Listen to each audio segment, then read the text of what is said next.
सुप्रभात बच्चों। पिछली कक्षा में मैंने आपको पाठ 1 पाठमाला के मेरी अभिलाषा के जो बुक में अभ्यास कार्य है उसे विस्तार पूर्वक समझाया और आपको कॉपी में करने के लिए दिया था। आशा है आपने बहुत सुंदर शब्दों में उसे कॉपी में किया होगा और उसे आपको याद भी करना है। यहाँ पे मैं आपको मेरी अभिलाषा पाठ के 5 प्रश्न उत्तर जो आपके पुस्तक में दिए गए हैं वो करवा रही हूँ। आप ध्यान से समझिएगा और इसे याद कीजिएगा। मेरी अभिलाषा कविता के रचयिता कौन है? मेरी अभिलाषा कविता के रचयिता द्वारिका प्रसाद माहेश्वरी है। अगला प्रश्न है मेरा, दूसरे पद्यांश में बालक ने कौन सी इच्छाएं प्रकट की है? इसका उत्तर है दूसरे पद्यांश। पद्यांश का मतलब होता है जो हमारी कविता है उसमें जो पद है उसका अंश, यानी कि जो हमारी कविता का जो दूसरा भाग है उसे यहाँ पे दूसरा पद्यांश कहा गया है।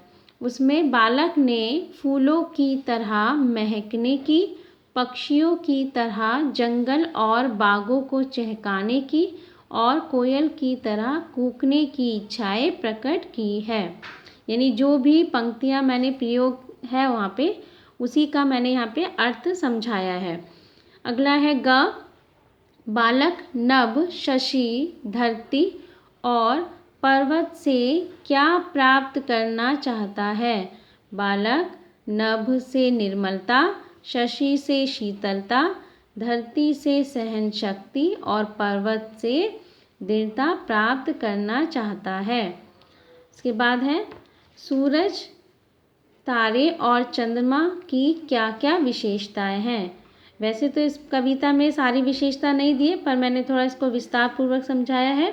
सूरज चमकता है और अपनी रोशनी से चारों ओर उजाला कर देता है।